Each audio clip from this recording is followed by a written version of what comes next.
Thank you. Gentleman yields back. Chair now recognizes a gentlelady from California, Ms. Jacobs.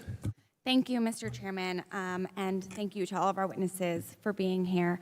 Secretary Hegseth, as you probably know, today is National Women's Veterans Day, and in your confirmation hearing and in subsequent conversations, you've said, and I'm quoting you now, women in our military have and continue to make amazing contributions across all aspects of our battlefield, and that women were some of the best soldiers you served with. Do you still stand by those statements?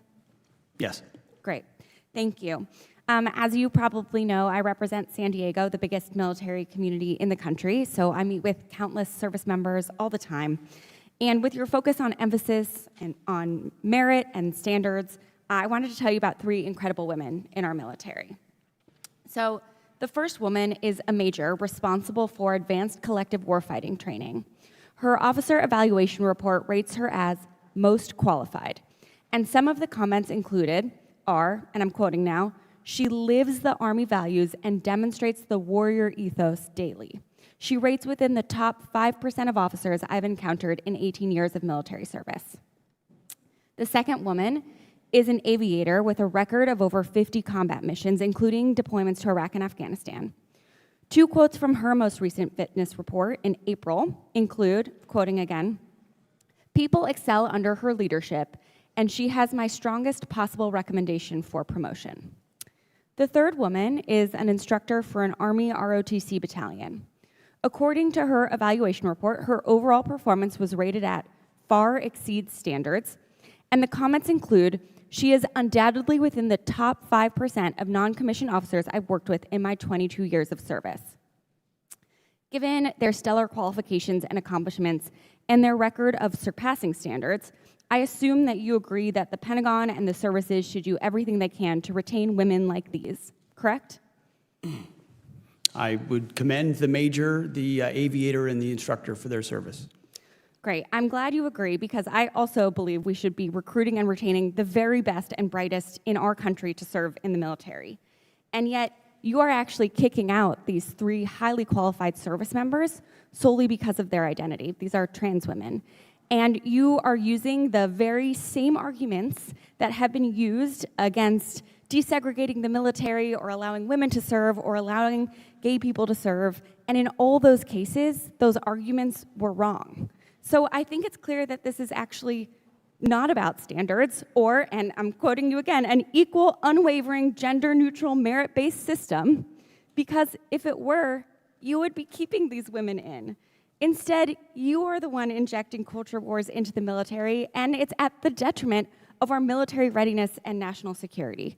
Now, General Kane, I'd like to turn to you. So to be clear, these are men who think they're women.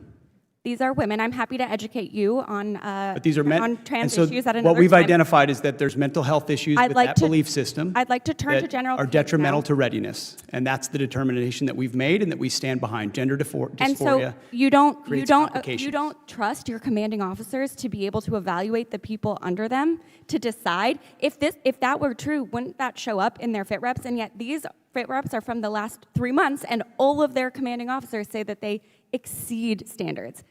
I'm turning to General Kane now. General Kane, I'd like to touch on something you said yesterday before the Senate Appropriations Committee. When asked whether the United States is under a foreign invasion, you said, "At this point in time, I don't see any foreign state-sponsored folks invading." Despite that testimony, 2,000 National Guard troops have been federalized and deployed to Los Angeles, and 700 Marines from my community of Southern California are now on the ground there as well.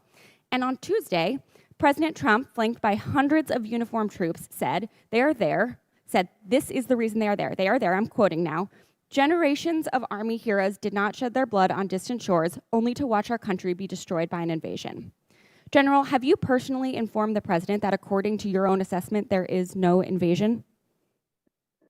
Ma'am, first, the definition of an invasion, whether or not that's a policy, that's really a policy decision. And, from a military-only perspective, I, stand by what I said yesterday. But, my advice to the president in any particular matter from a security standpoint, or for the secretary for that matter, I keep that between them. I understand that, but The highest-ranking military advisor in the country does not believe there is an invasion, and yet the President of the United States is federalizing the National Guard and deploying Gentlelady's active time's duty expired. Marines in the name of an Gentlelady's time's expired.